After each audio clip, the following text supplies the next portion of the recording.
नमस्कार. आम्ही लोक या YouTube मंचामध्ये आपल्या सगळ्यांचं स्वागत. मित्र हो, पहलगामचा दहशतवादी हल्ला आणि ऑपरेशन सिंदूरवर चर्चा करण्यासाठी संसदेचं विशेष अधिवेशन बोलावण्याची मागणी विरोधकांनी वारंवार केलेली होती. पण सत्तारूढ पक्षाकडून अर्थातच ती मागणी मान्य होणं शक्यच नव्हतं. पण आता संसदेचं मान्सून सत्र सुरू झालं आणि दोन्ही सभागृहात या विषयावर प्रदीर्घ चर्चा झाली. या चर्चेमध्ये सरकार हे पूर्णपणे बॅकफूटवर गेलेलं आपण पाहिलं. अर्थात ते तसं होणार देखील होतं.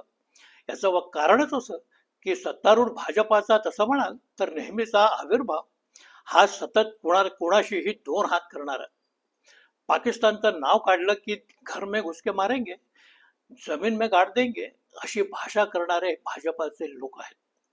पण पहलगाम मध्ये अतिरेकी आले, तब्बल 26 लोकांना त्यांनी ठार केलं आणि नंतर ते सहजपणे गायब झाले. हे सगळं तसं म्हणाल तर इंटेलिजन्स फेल्युअर. पण जम्मू काश्मीरात तैनात असणारं सैन्यही या अतिरेक्यांना नंतर पकडू शकलेलं नव्हतं. हे सगळं नजरेसमोर असताना सरकार पक्षात असणारं शौर्य कुठे गेलं होतं, हा प्रश्न आज लोकांमध्ये विचारला जातोय. नरेंद्र मोदी हे देशातले सर्वाधिक लोकप्रिय असे नेते असले तरी पहलगाम मुद्द्यावरून खुद्द त्यांची देखील मोठी किरकिरी झालेली आहे. त्यामुळेच की काय, मोदींच्या भोवती असलेलं वलय आज झपाट्यानं कमी होत आहे. पण 2014 मध्ये मोदी सरकार सत्तेवर आल्यापासून अतिरेकी कारवाया कशा कमी झाल्या, या कारवायांमध्ये मारल्या जाणाऱ्या लोकांची संख्या किती घटली, काश्मीरात दगडफेकीचे प्रकार कसे कमी झाले, त्यात मरण पावणाऱ्यांची संख्या कशी घटली, वगैरे वगैरे आकडेवारी आता संसदेत दिली जाते आहे. सरकारी कारवायांचं हे सगळं कौतुक संसदेमध्ये बडवलं गेलं, पण सरकारी आकडेवारी सांगणं हे वेगळं आणि पब्लिक परसेप्शन काय असतं ते वेगळं. सरकार काहीही म्हणत असलं तरी आज लोकांच्या मनात काही निश्चित प्रश्न आहेत. लोकांच्या मनातल्या या प्रश्नांची उत्तरं संसदेतल्या चर्चेतून मिळू शकतील की काय, असं आपण म्हणत होतो. पण लोकांचे हे सवाल नक्की काय होते? पहलगाम मधल्या बैसरन व्हॅली पर्यंत अतिरेकी कसे पोहोचले? 200 किलोमीटरच्या या प्रवासात त्यांना कुठंच कसा अटकाव झाला नव्हता? बैसरन मध्ये सुरक्षा व्यवस्था का म्हणून नव्हती? अतिरेक्यांनी गोळीबार करून तब्बल 26 लोक ठार केले आणि ते घटनास्थळावरून सहजपणे पसार झाले. नंतर ताबडतोब ते का पकडले गेले नाही? मोठा गाजावाजा करून नंतर ऑपरेशन सिंदूर सुरू झालं. त्यात पाकिस्तानचं आपण काय नुकसान केलं आणि आपलं नुकसान काय झालं? या काळात माध्यमांमध्ये ज्या बातम्या येत होत्या त्यानुसार तर आपण अगदी लाहोरपर्यंत पोहोचलो होतो. कराची शहर जळत होतं वगैरे. हे सगळं काही घडत असताना आपण टीव्हीवर पाहत होतो. भारतीय लष्कराची सतत आगेकूच चाललेली होती. अशा सगळ्या या बातम्या. एवढं सगळं व्यवस्थित चाललं होतं तर मग आपण अचानकपणे युद्धविराम का म्हणून स्वीकारला? हा युद्धविराम कुणाच्या दबावाखाली झाला? आपण तो का स्वीकारला? आपलं सैन्य एवढं पुढे गेलेलं होतं तर आझाद काश्मीरवर आपण सतत चढाई का केली नाही? ट्रम्प तात्यांनी सातत्यानं आपण भारत पाक युद्धात मध्यस्थी केली आणि युद्धविराम घडवून आणला असं म्हटलेलं आहे. ते कितपत खरं होतं? खरं असेल तर ही मध्यस्थी आपण का म्हणून स्वीकारली? या सगळ्या प्रकरणात आपले परराष्ट्र मंत्री हे कुठं होते? आपली रणनीती ही अपयशी कशी काय ठरली? आपल्या बाजूने जगातला एकही देश का उभा झालेला नाही? हे ते सगळे सवाल होते. पण त्या प्रश्नांची उत्तरं देण्यात, लोकांचं शंका निवारण करण्यात सरकार अपयशी ठरल्याचं आपण आज पाहतोय. मित्र, संरक्षण मंत्री राजनाथ सिंग यांनी सरकारतर्फे या चर्चेला लोकसभेत सुरुवात केली. ते म्हणाले की ऑपरेशन सिंदूर हे रात्री 1:05 सुरू झालं. भारतानं ठरवलं होतं तेवढी सगळी लक्ष भेदून झाली.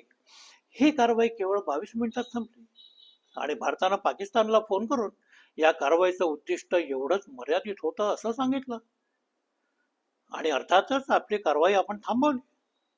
याचाच अर्थ भारतानं स्वतःच हे ठरवलेलं होतं की काही विशिष्ट तळं पाकिस्तानातली उद्ध्वस्त करायची आणि हे युद्ध थांबवायचं.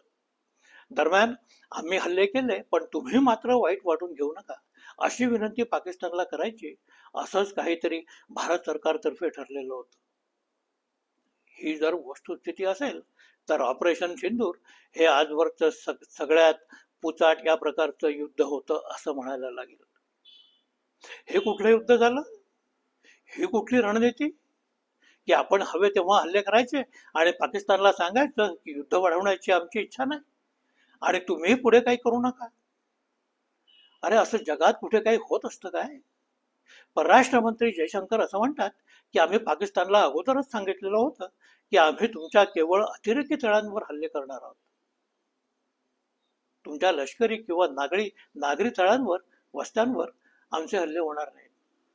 याचाच अर्थ पहलगाम हल्ल्याचा बदला घेण्यासाठी म्हणून पाकिस्तानला धडा शिकवण्याच्या हेतून केली गेलेली ही सगळी कारवाई ही मुळात कच्च्या दिलाची कारवाई होती. राहुल गांधींनी नेमकं हेच हेरलं, हेच टिपलं. ते म्हणाले, तुमच्यात पाकिस्तानशी लढण्याची राजकीय इच्छाच नव्हती, तुमचीच इच्छा नव्हती, म्हणूनच मग तुम्ही लष्कराचेही हात मागे बांधून ठेवले. हा कुठला युद्धाचा प्रकार? जे युद्ध झालं ते झालं, पण मग युद्ध का थांबवलं का म्हणून? अमेरिकेचे अध्यक्ष डोनाल्ड ट्रम्प यांनी किमान 29 वेळा आपण भारत पाकिस्तान यांच्यात स्वतः मध्यस्थी करून हे युद्ध थांबवलं असं म्हटलेलं आहे. आणि तुम्ही म्हणता कोणीच मध्यस्थी केलेली नाही. असं असेल तर ट्रम्प हे खोटं बोलतात असं तुम्ही स्पष्टपणे सांगा. कबूल करा, या भाषेत राहुल गांधी यांनी थेट मोदींनाच आव्हान दिलेलं. आपल्या भाषणातून अमित शहा यांनी नेहमीप्रमाणेच नेहरू आणि इंदिरा गांधी यांना पुन्हा एकदा दूषण देण्याचा प्रयत्न केला होता. तो धागा पकडून राहुल गांधी यांनी पुन्हा थेट आव्हान दिलं. इंदिराजींनी एवढी तुमची हिंमत असेल तर सांगा ट्रम्प खोटं बोलतात. इंदिराजींपेक्षा अर्धी देखील हिंमत तुमच्यात असेल तर सांगा ट्रम्प इज अ लायर. त्यांच्या या आव्हानाला सरकार पक्ष काय उत्तर देणार होता? सरकार या मुद्द्यावर केवळ निरुत्तर राहिलं. या युद्धात चीन हा पाकिस्तानच्या बाजूने उभा होता. चीननं पाकिस्तानला युद्धामध्ये शस्त्र पुरवली, आपलं अत्याधुनिक इलेक्ट्रॉनिक तंत्रज्ञान दिलं. त्याबद्दल सरकारनं चीनला जाब का म्हणून विचारला नाही, असा थेट सवाल राहुल गांधींनी उपस्थित केला. पण अर्थातच त्या प्रश्नाचंही उत्तर सरकार द्यासाठी तयार नव्हतं. सबब चर्चेमध्ये एरवी नेहमी आक्रमक पवित्र्यात असणारं मोदी सरकार हे यावेळी बचावात्मक पवित्र्यात आल्याचं दिसून आलं. ऑपरेशन सिंदूरवर चर्चा सुरू असतानाच जम्मू काश्मीरमध्ये लष्करानं ऑपरेशन महादेव केलं आणि त्यात 3 अतिरेकी ठार मारल्याचं वृत्त आलं. अखिलेश यादव यांनी हा विषय संसदेत उपस्थित केला आणि ऑपरेशन महादेवच्या टायमिंग बद्दल सवाल उपस्थित केला. हे सरकार आपल्या राजकीय उद्दिष्टांकरता काहीही करू शकतं अशी भावना लोकांमध्ये निर्माण झालेली आहे. त्यामुळे या ऑपरेशन महादेव बद्दलही विरोधकांना शंकाच वाटते असं म्हणत अखिलेश यादव यांनी सरकारबद्दलचा अविश्वास प्रकट केला. लोकसभेतल्या भाषणांमध्ये सर्वांग सुंदर भाषण जे झालं होतं ते होतं प्रियंका गांधींचं. अतिशय शांत संथलयित त्यांनी भाषण केलं, पण त्या जे काही बोलल्या त्यात त्यांची कमिटमेंट मात्र अतिशय पूर्ण असावी असं वाटत होतं. एक चांगल्या खासदार लोकसभेत निवडून गेलेल्या आहेत असं जणू त्यांच्या भाषणावरून चित्र होतं. या चर्चेत नेहमीप्रमाणे सत्तारूढ बाकावरचे लोक आपल्या संख्येच्या बळावर नेहमीप्रमाणे गदारोळ माजवतील, विरोधकांना हैराण करून टाकतील, मोदी शहा यांचा जयघोष करतील आणि अधिवेशन जिंकल्याचा आभास निर्माण करतील असंच आपल्याला वाटलेलं होतं. प्रत्यक्षात चित्र वेगळं होतं. या अधिवेशनात खऱ्या अर्थानं धडाकेबाज भाषण जे झालं ते केवळ राहुल गांधींचं. राहुल हे जाहीर सभांमध्ये फारसे परिणामकारक ठरत नाहीत असं म्हणतात, कारण जाहीर सभांमध्ये लागणारी फेकाफेकी आणि टाळ्या घेऊ विषय बोलावे लागतात.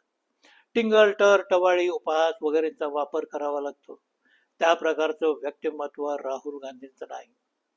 ते मुद्दलात एक गंभीर प्रवृत्तीचे नेते आहेत. त्यांची भाषणं अभ्यास आणि चिंतनावर आधारलेली असतात. एखादा विषय अभ्यासू पद्धतीनं मांडणं आणि श्रोत्यांना आपल्या मुद्द्यांवर विचार करायला लावणं ही त्यांची वक्तृत्वाची खरी शैली.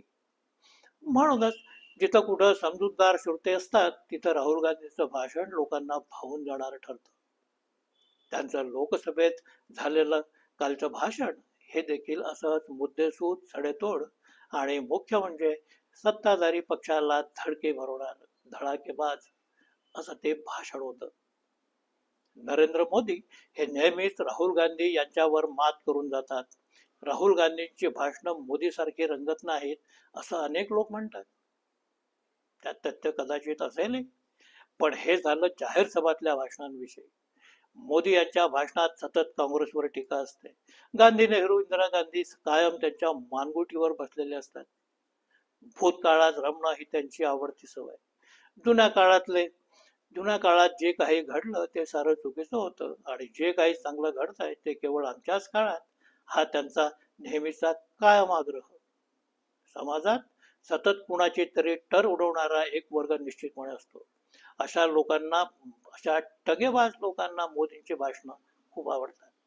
फिल्मी अंदाजांमध्ये फेकलेले संवाद आणि इतिहासाची तोडमरोड करून आपल्या बहादुरीचे किस्से रंगवणं हीच त्यांची शैली.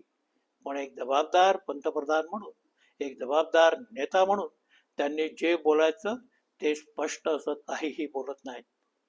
राहुल हे मोदींपेक्षा पूर्ण वेगळे. ते ज्या वर्गांना प्रभावित करतात, विचार करायला प्रवृत्त करतात, तो वर्गही वेगळा. दोघांच्या शैलीत आणि वैचारिकतेत देखील फरक आहे. तो नेहमीच राहणार. राहुल गांधींचं वैशिष्ट्य असं की त्यांच्या भाषणातून एखाद्या विषयाबद्दलची त्यांची वैचारिक कटिबद्धता ही अतिशय गंभीरपणे व्यक्त होते. राहुल हे भाषणांचे फड मारणारे वक्ते नसतील, पण त्यांच्या या कटिबद्धतेमुळेच आज देशभर त्यांच्या सभांना गर्दी असते. किंबहुना आज देशाच्या कुठल्याही भागात केवळ स्वतःच्या व्यक्तिमत्वाच्या बळावर गर्दी ओढणारा विरोधी पक्षाचा तो एकुलता एक नेता आज भारतात आहे असं म्हटलं तर ते चुकीचं ठरू नये. लोकसभेतल्या चर्चेमध्ये राहुल यांनी अतिशय आक्रमकपणे आपले मुद्दे मांडले आणि सरकारची चांगलीच कोंडी केली. म्हणूनच या अधिवेशनाचे खरे नायक हे मोदी नव्हेत तर राहुल गांधीच ठरले असं आता बोललं जात आहे. मित्रहो, आजचा व्हिडिओ हा इथे संपवतो आहे. हा व्हिडिओ आपल्याला कसा वाटला ते कमेंट बॉक्समध्ये सांगा. लाईक करा, शेअर करा. पहिल्यांदाच व्हिडिओ पाहत असाल तर निश्चितच सबस्क्राईब करा ही विनंती. नमस्कार.